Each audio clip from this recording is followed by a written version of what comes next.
Welcome back to Nana Projects. Today we are doing some small engine work.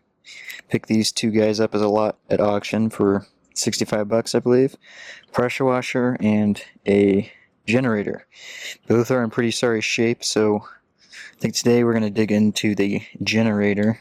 I know nothing about these. All I did was pull the cord, locked up, and the fuel tank is full, but that's not gas. That's water. So let's pop the plug out real quick before we bring it in and see just how bad this is. I don't know if the engine blew up or if it's currently full of water. I guess another possibility is that the generator's locked up. Hopefully not, but that is a possibility. And this is just like a rebranded. It's Generac brand, but they're not the OEM. This is just some China thing that they rebranded. Ooh, yeah. Never a good sign when a plug is that rusty. I get the feeling we're going to be pulling the head off this engine, and it may not be coming back to life very easy. Alright, plug out. Let's see. Oh yeah, she's locked up solid. Let's bring this inside. Start digging into it. I think we're going to be pulling the head no matter what, so maybe that's where we'll start. We'll pull off all the fuel system, get the head off of it. We're going to have to pull the exhaust. Alright, let's get inside and we can dig into it. Okay, so I think we'll start off by getting this tank out of our way since it's full of water anyways. Looks like it's just held on by these 4 nut and bolts.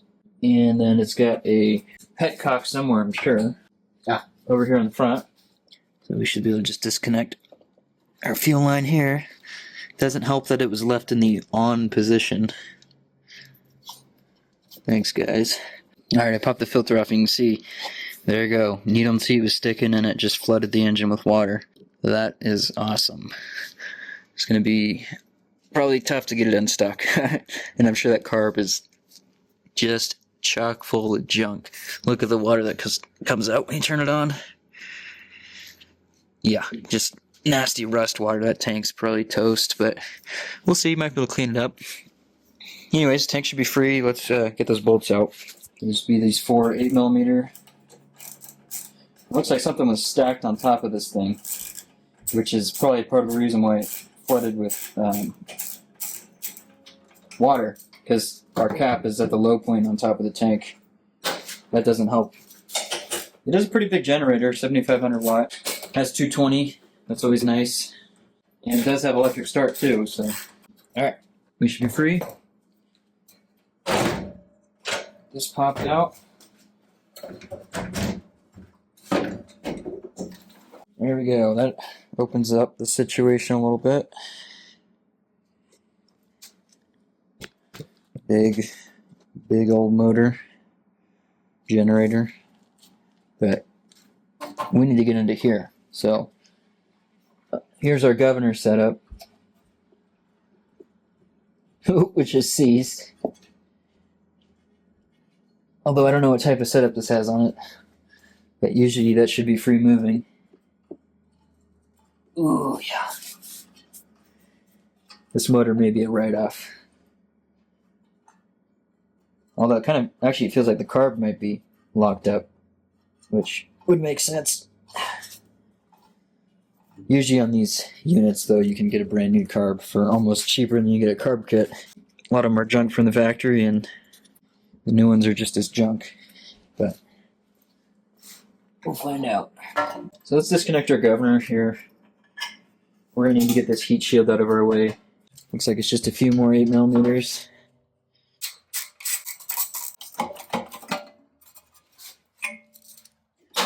See if we can wiggle this out without having to move too much more. There we go. So here's our cylinder and cylinder head.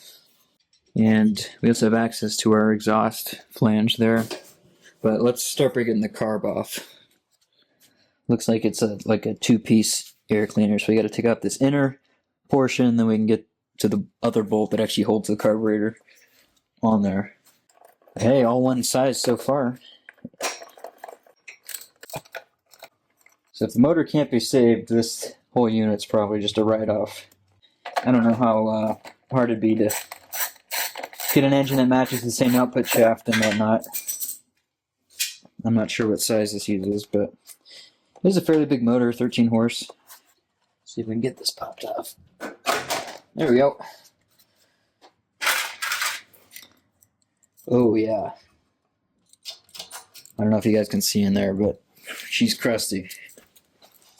So there's just a long stud that comes up all the way off the cylinder head, and then these two nuts sandwich everything together. There's probably a little intake runner that goes in between the carburetor and the cylinder head. Oh, maybe not actually. That might be cast into the cylinder head, but sometimes there's a little like plastic piece that'll go in between. We got a support bracket on the back side. A couple little things we gotta pull off here. We do have our choke bracket here. So this is the choke lever right there. So that should just pop off the carb.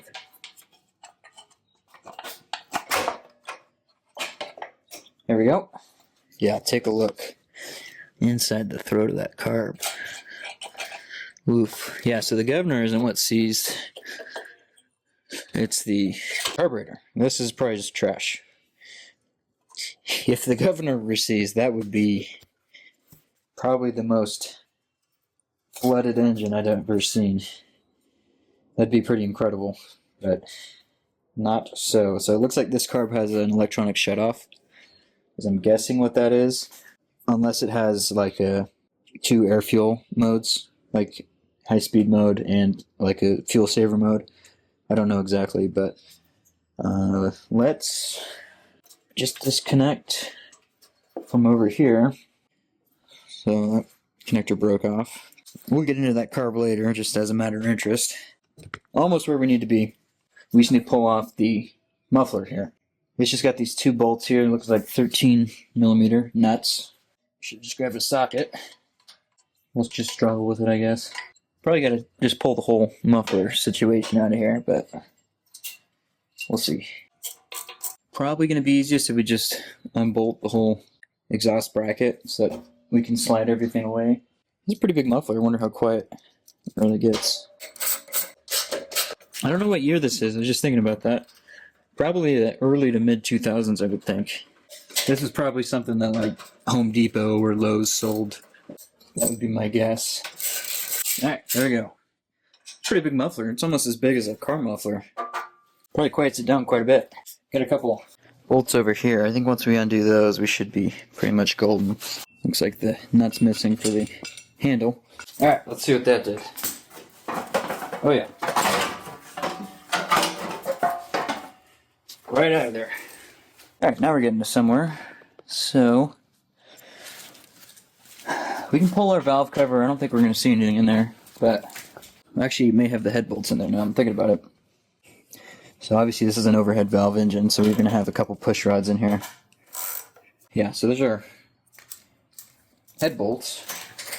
I got head bolt here and head bolt there, and then these two up here. We're looking okay. Our valves are sticky. Ooh, that one might be stuck. Actually, it's open.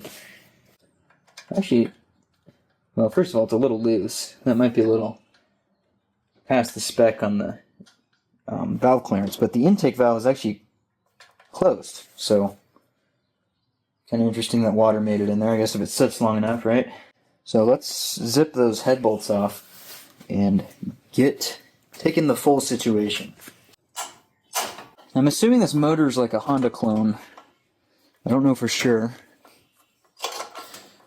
So I'm not entirely sure how parts availability is if we wanted to go crazy and, you know, not Mad Max it, get new gaskets and stuff, but let's be honest, we're probably just, in the slim chance that this thing actually rotates again, we're probably just going to be reusing everything.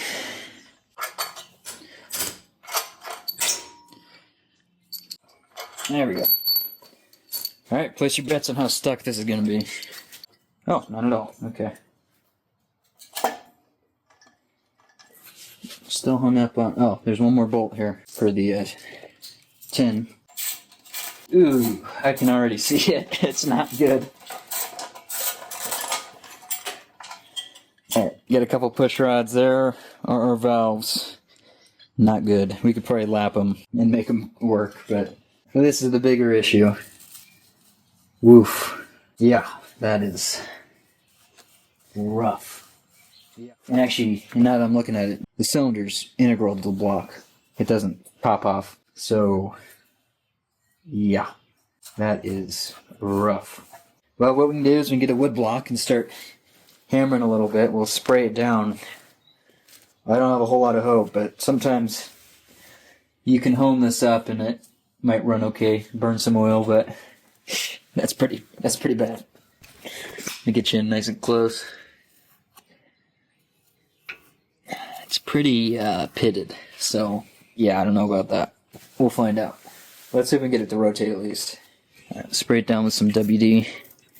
Not that that's going to do anything, but feels good, right? Get a block of wood. There we go. Don't have a lot of hope with this actually freeing it up, but we'll find out. I feel like we're just going to break the piston more than likely, but you never know. Oh, she's moving. Alright, now that we got it down, here's what we're going to do. Let's stuff a rag in there and put a hone through it just to get rid of that rusty chunk. Or that chunky rusty stuff. And then we'll probably be able to get this spin fully, but this cylinder's probably going to be in terrible shape. Let's see if we can get the piston at bottom dead center just to get as much of the cylinder as we can. Okay, so that should be bottom dead center. Get as much of this out as we can. Alright, let's see how this goes. And we're not going to be doing crosshatch because we're just, you know, it doesn't need that right now.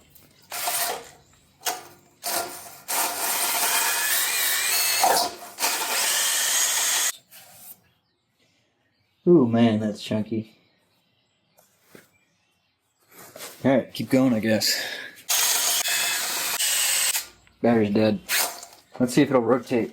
No, it's still got a pretty big lip there, so I don't know. We'll see. Might be good enough to run. Ooh, that is pitted hard.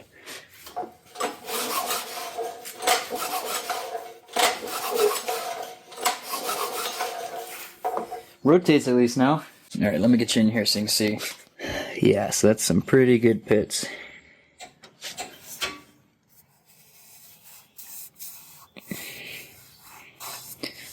We'll hone a little bit more, but I don't know. I've been surprised before, but I don't think we're going to be making enough compression to run. And definitely not at 7,500 watts. That's for sure. Not to mention we're going to have some pretty severe bore taper. Not that it's such a huge deal on these little small motors, but that is a thing. Alright, so came around a little bit, but yeah, that's rough. I think we'll stop there for now on the honing. Let's turn our attention to the cylinder head because those are some stuck valves. Pull our push rods out. Let's get this out on the bench. Alright, let's start by seeing if we can free up these valves a little bit. We're going to just take them all the way off. Actually, maybe we can just do that now. Ooh. Take the valves out, and what we'll do is lap them. I mean, they're never going to be right. So that freed up our exhaust valve. See if we can, I don't want to go too crazy trying to remove the head gasket. So I think we'll just leave it as is. It's actually pretty stiff, so let's use a spring compressor and pop them out. Alright, let's see if we can get these springs out. I'm missing the foot pad on here, so probably gonna mar up the valve a little bit, but get you a view of what we're doing. So we're popping these keepers out, which are tapered, and there's obviously a tapered seat in that spring retainer, so as spring pressure pushes up, it's holding that taper in tension. So the only time you can take them out is when you push the spring down while holding the valve. So there we go, there's one spring. Take our valve out. Maybe. There we go. Valve actually doesn't look terrible. So that's good, but this isn't the bad one. Way too big of a spring compressor for these springs, but we made it work. Okay. There's our other one. Okay, so this one is actually not horrendous.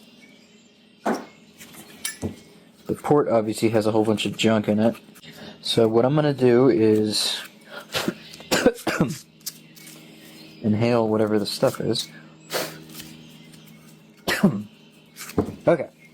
So what I'm going to do is clean up these seats a little bit, along with the valves. So I'm just going to use a wire wheel, I think. Maybe even just a wire brush by hand. Alright, so it actually cleaned up decent.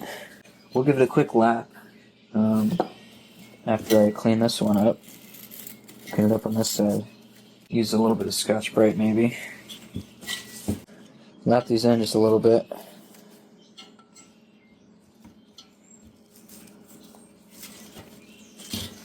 We can check the guides just by putting our finger over the top of the valve guide, pull it out, and it makes that pop because it's pulling suction. If it didn't, then that'd be a problem. But it's a lot rarer for these to go bad than on, say, a car. Alright, so let's get our lapping compound and we'll lap her in. Okay, so this is just it's valve grinding compound. What it is just like an abrasive suspended in like a toothpaste kind of solution. So we'll just put a little bit on the valve there, and we'll use this suction cup, grab onto the spring maybe. Spring's still kind of, or the valve spring. Yeah, spring's still a little too cruddy.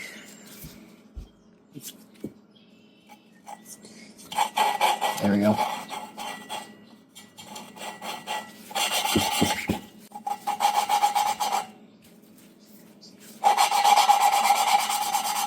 You can kind of hear the sound change.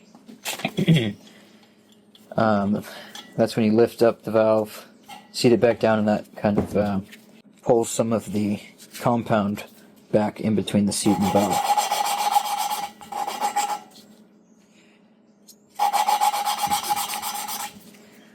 Now we shouldn't need to go crazy here, so we'll just take a quick look at our valve, and you see that contact pattern once this focuses. Actually looks pretty dang solid all the way around. Not too bad at all. And we'll check our seat. And we want to definitely make sure to get all of this grinding compound out when we put it back together, because it's highly abrasive, obviously. Seat looks okay. Good enough for what we're doing, which is just playing around with a small engine. So let's do our exhaust valve. Well, that should be enough to at least clean the valve off and give us a look at what its contact pattern's like. Which again, surprisingly, looks pretty decent. Seat looks okay too. So I'm just going to blast all that compound out. Okay, got it cleaned up a little bit. Should be good enough. So let's put our valves back in.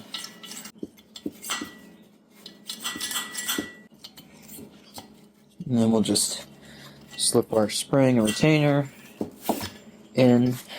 And now that everything's free, I can actually push it down by hand to get our retainers back in. So they will just sit in like this. Shove a rag under to keep the valve fully closed. There we go. Okay. So that goes.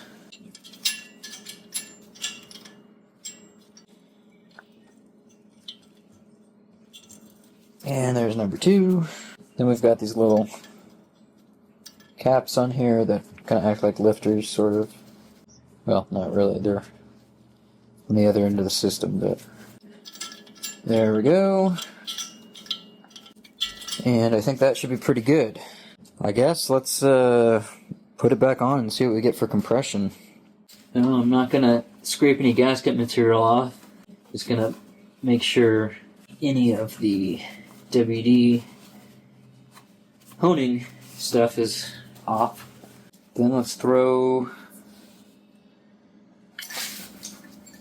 our push rods in. Yeah, put them in this way. And then before we tighten that down, throw our push rods in. Yeah, alright, we'll just do it right. Tighten the rockers down afterward. Just means we gotta set the valve lash. Not that that's exactly rocket science. Alright. Throw our bolts back in. Head bolts, that is.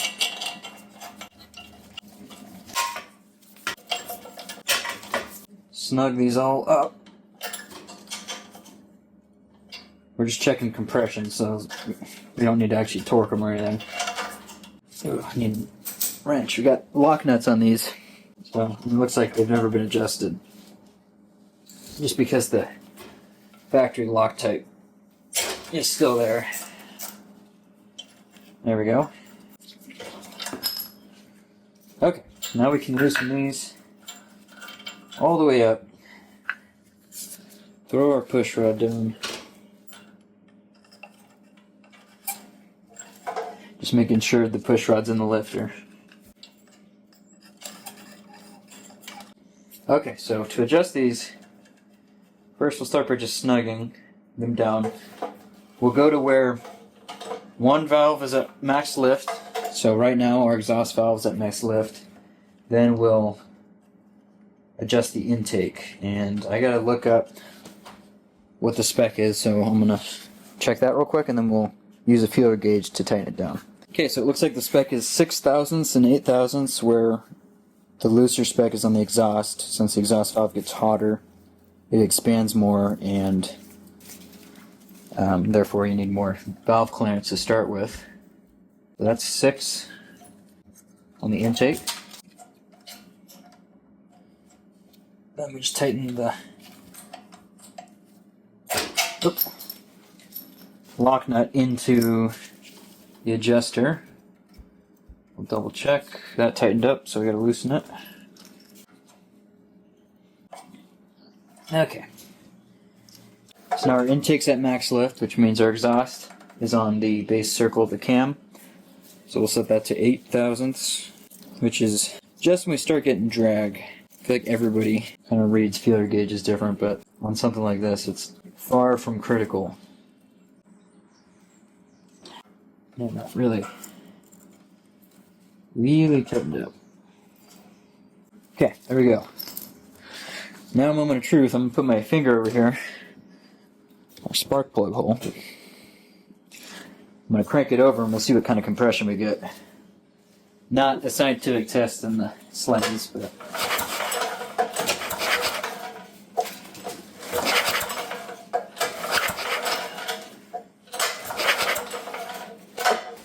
not great.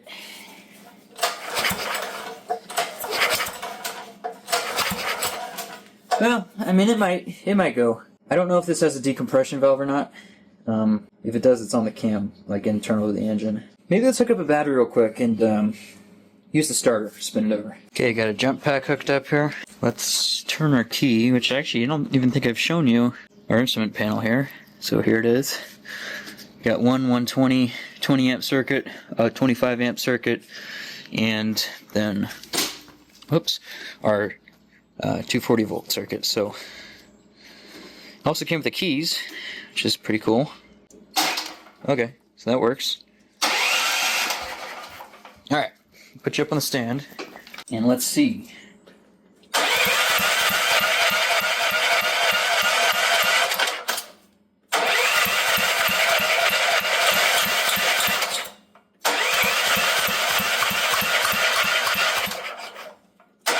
I don't know, feels like actually it might run. Let's check our oil real quick. Probably full of water. Actually, that looks fine. At least good enough to crank on it a little bit. let's see if we even have spark. Let's start there. Throw our spark plug in. Hopefully you can see that. Yeah, good spark. So let's, I guess, feed her just a little bit of fuel down into the combustion chamber. Oh, let me put a little more heat on these head bolts. They don't need much, but should do it. So let's put a bit of fuel down the throat, or down the spark plug hole, and see if she'll pop off. Alright, that should be plenty. And basically we're just going to see if it pops. And if it does, then we'll know probably it's going to run. How well, I don't know, but we'll find out. Okay, here we go.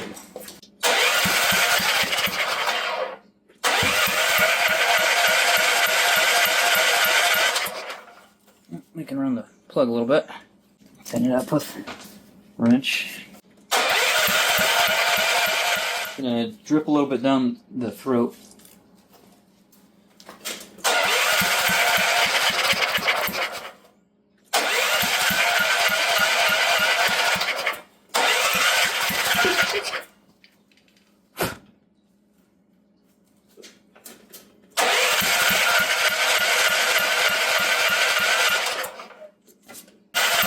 Well, it actually did run for a second there. Let's see if we can get to go. Okay, well, I think it might pop off. So let's go look into the carburetor a little bit. I don't have a whole lot of hope that we're going to be able to get that working, but let's find out. That electric start sure is nice, huh? So let's pop off this valve, which I'm guessing is a fuel shut-off. Ooh. Oh, man. Wow. Oh, look at that. Kind of got the choke to free up. Okay, and the throttle freed up some. Let's give it a little bit of lube. Oh yeah. Good as new. I thought it was stuck harder than that, but guess not. So now we just gotta pop our bowl off, which seems like is gonna be tricky. Oh man, because all of these are seized.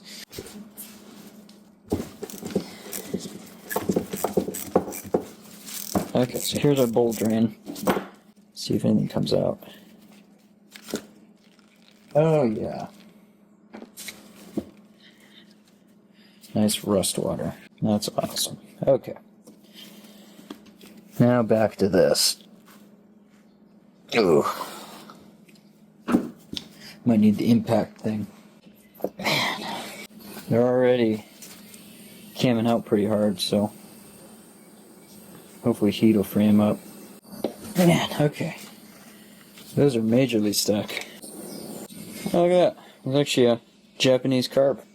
I think this one popped. Yep. Oof. Man. Keep heating the other one, I guess.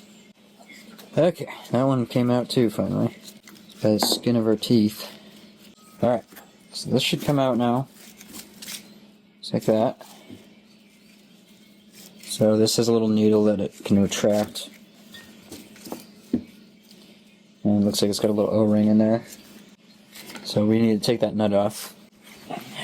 Put that in the vise to loosen it. Oh. Well, I don't know where the recording stopped because I forgot to unpause it, but our carb is totally dead. Needle is so seized in there that the little tab that fits into the float broke off. And also, it kind of felt like our float was full of water, but I don't think so. So, this carb is donezo. I don't really want to get a new one, though, because this engine kind of junky.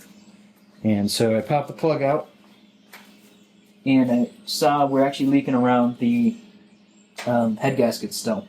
Well, not still. We are, which makes sense because we didn't replace it. So, but I don't really want to replace it and buy stuff for this thing because that cylinder's pretty gnarly. Battery pack's dead. You know what? I kind of feel like it might run. We saw it pop off, but I think our head gasket's killing us because if I don't fully push my finger on there and let, to keep everything from pushing out this side. It actually feels pretty solid, but as soon as I really push on it, all the pressure just escapes out the head gasket. So let's pop this back off. Let me look up this motor. I wonder if it's just a Honda clone. It kind of looks like it. In which case, it should be really easy and cheap to get a new head gasket for it. Make sure we didn't mar up the deck from honing. That could be part of a problem. That fire ring, it should be fine. I mean, it's not like head gaskets are made to be reusable, but that steel fire ring shouldn't be failing us too much. Huh.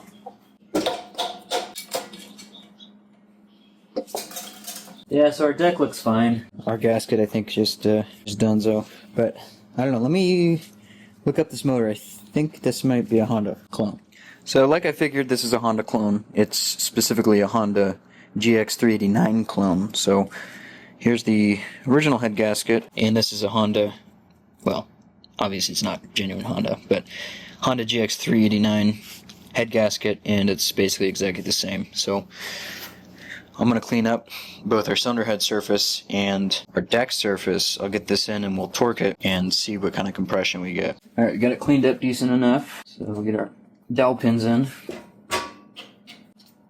Your head gasket, cylinder head bolts, and the torque should be 25 foot-pounds. I think I said GX389, I meant GX390. This has an actual displacement of 389. It's like a Jiangsu Co-Limited or something engine, so Honda clone. Alright, so we'll just oil the threads slightly, which should help it torque up properly. Let's spin it back over with our finger over the spark plug hole and see how it feels. Duh. I was like, why is it sucking so hard? No push rods are on it. Alright, so I'm going to get the valve lash set back up and I'll bring it back. Alright, push rods are in. That's pretty bad. Yeah, I don't think that's going to be doing it, but let's throw a plug in, see if I can get it to pop. I mean, we did get it to run for a second, didn't we? So, battery's almost dead, so that may be a problem. You can always pull start it, but what's the fun in that?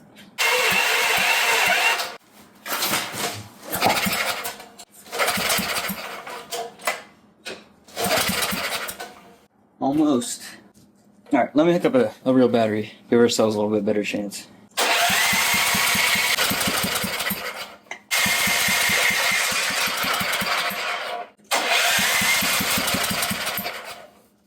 I don't know, I think it might go, honestly. I'm running out of fuel in the bottle.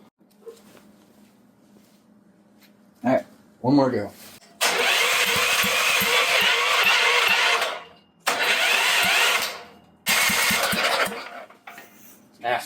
Out of fuel.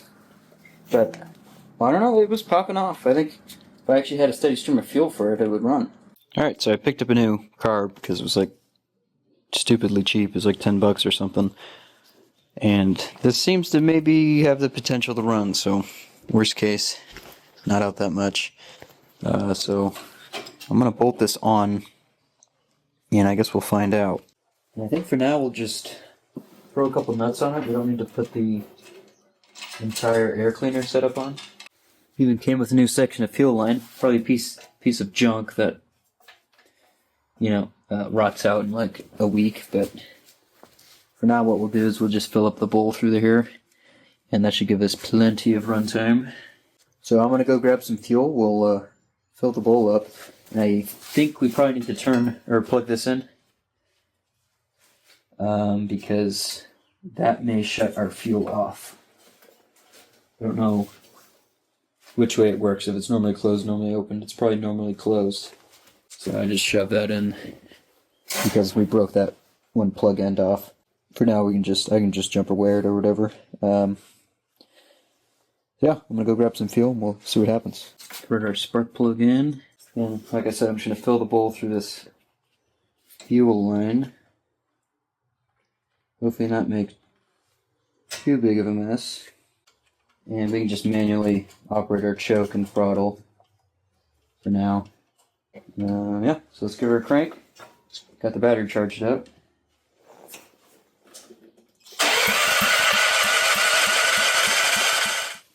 more fuel in the bowl.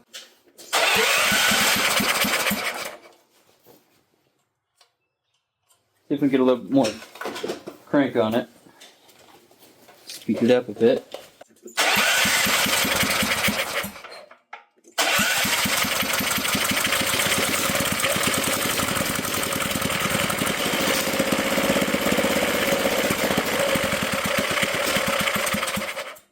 Look at that. Let's hook up our governor. See what happens there. I don't remember where that hooked up to. But let's see what happens. We might be out of fuel. We need more.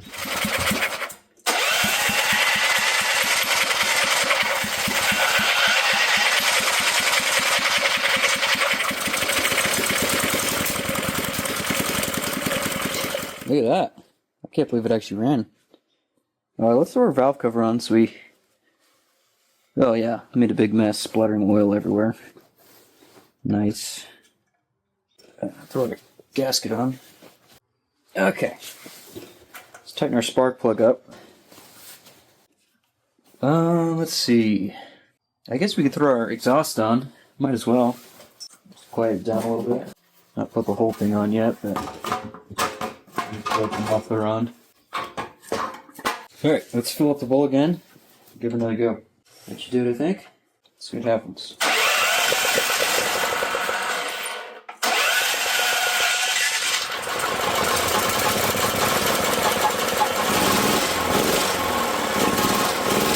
Way better than I thought. Let's put something that takes power. Think we're out of fuel. Man, that was not expected. At least for me. We just need to get a fuel tank on this thing, and then we can actually, get it running right and test it fully. At least it makes power, though. Alright, I think we're running out of battery. See if it'll...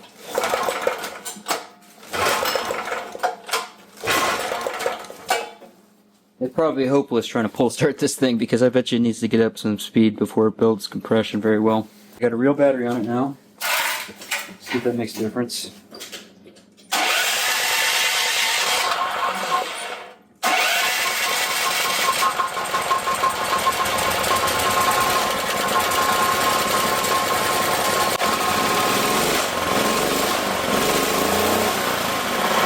We didn't want to blow by, as you know.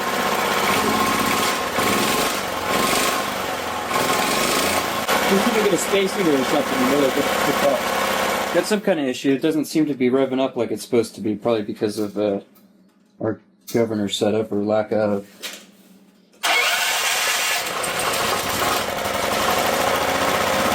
So I put our throttle stop back on. Working way better now. That's on full blast. So we're up to 240 volts. So we're drawing about 1500 watts right now and it's running great.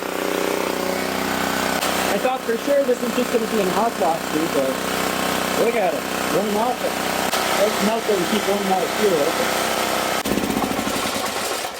Let's see how easy it restarts.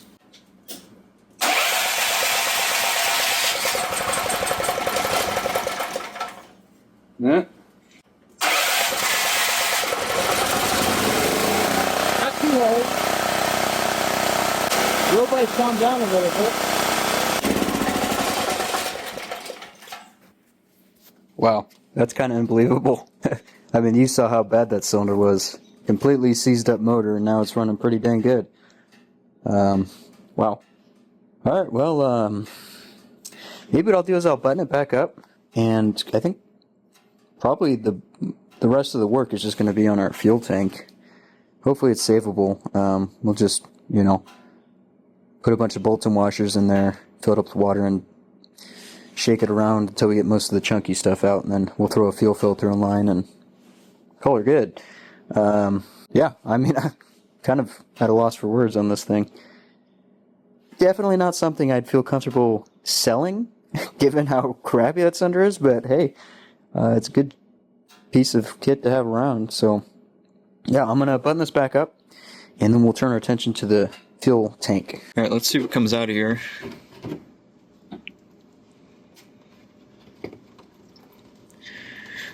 Oh, it's going slow. Probably plugged up. Here's what we'll do. We can just detach the petcock and hopefully catch everything. So I'm gonna go grab a wrench for that, and we'll let her rip. Kind of loose. It's also kind of weird. I don't understand.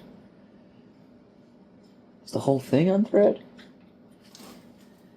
See it? There's like a nut that loosens up a little bit, and then nothing. Well, I guess let's pop this lower cover off.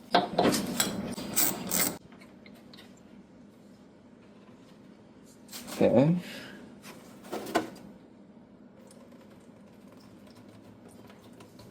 That didn't really help us, did it? Now let me see if I can poke something up in there and free it up.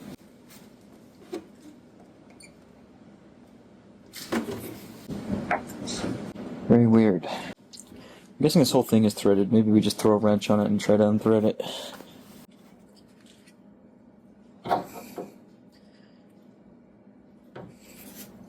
No, that does not feel right. Well, maybe it's not removable. I guess we can just take the petcock all the way apart. Though I'm guessing we are plugged up in a tank. Probably a bunch of rust and crap in there. Yeah, okay, well. I guess we'll just be dumping out of the fill. There's our filler filter. Nasty. And I'm gonna need a big funnel. Better yet, nasty pan.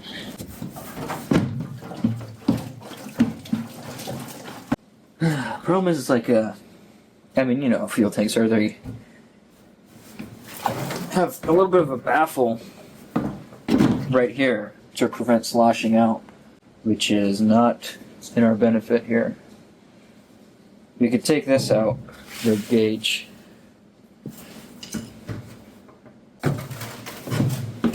Really, we need to get this out. There we go, okay.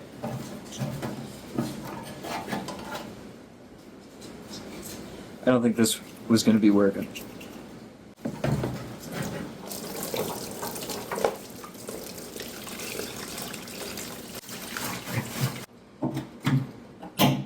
Let me get you in here to look at the tank. Actually, it doesn't look terrible. The tank itself doesn't seem to be rotted or anything. It's got like a... almost feels like a liner or something, but... I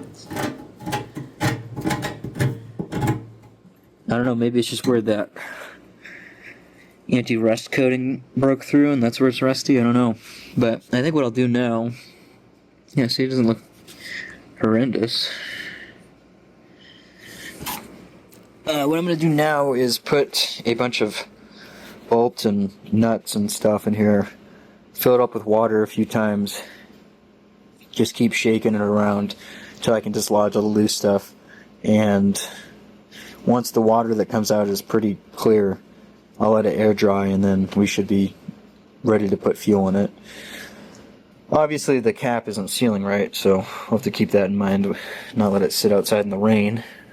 Alright, so I cleaned up the tank some, not very much.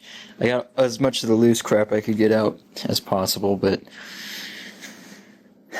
it's a lot better. I put a filter in line, so put some gas in it. You see we got flow. There's liquid in there, so let's fire it up and see how it runs now that it's actually got a stable supply of fuel. Not that matters yet. And I'll turn choke on.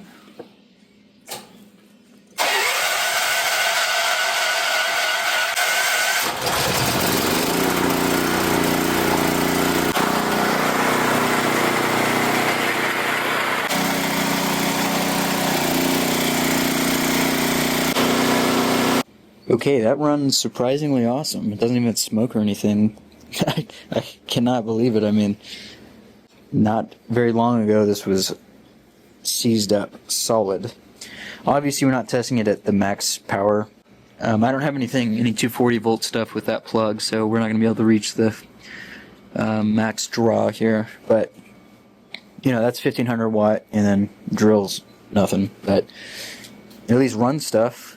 Yeah, I'm super impressed. So there's not really much more to do in this thing. One more thing I want to test is I've got an electric log splitter that draws a pretty large amount of current, at least starting up.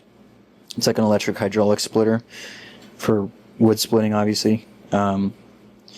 And where we have a lot of wood, there's no electricity out there, so let's take this out and see if it'll run that log splitter, which I think is designed for 20 amp circuits, so it should about max out the 120 volt part of this generator. The other thing is, I wonder, let's try real quick, just pole starting it. I don't know how much it's going to fight. Maybe now that it's run, it might light right off with a pole. I'd imagine not, because it's probably a little down on compression, but you never know. I definitely will not be getting a battery for this because the batteries, you could probably fit a car battery in there, but usually the batteries that go into here tend to go bad from sitting, like motorcycle batteries. So if I ever needed to electric start this, I would just get, bring a car over and jump start it or whatever. Who cares? But let's give it a couple yanks and see how it does with arm power. Do not have high hopes.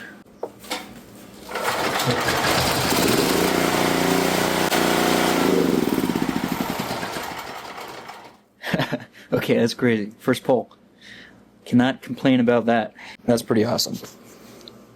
Alright, so I got a couple more bolts to put on here, and then let's drag it out to the field and try splitting some wood. Alright, so you got the generator out here in the field, hooked up to this electric Harbor Freight log splitter. Let's see if it'll start back up with a pole. Hopefully. Last time it was first pole, so find out.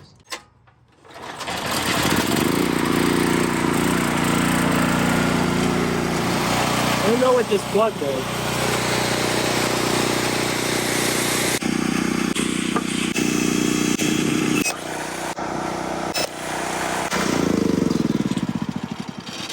Alright, I can't believe it, but it seems to run awesome. It's not even smoking or anything, which is what I would have expected with that trash cylinder. I think our log splitter might be a little low in fluid, plus we're on an incline, so probably need to top that off. But yeah, that was a fun little revival on this generator, so next time we're going to be taking a look at that pressure washer that came with this as a lot that at least spins, so we'll see if the pump's trash. So with that, I will see you guys next time.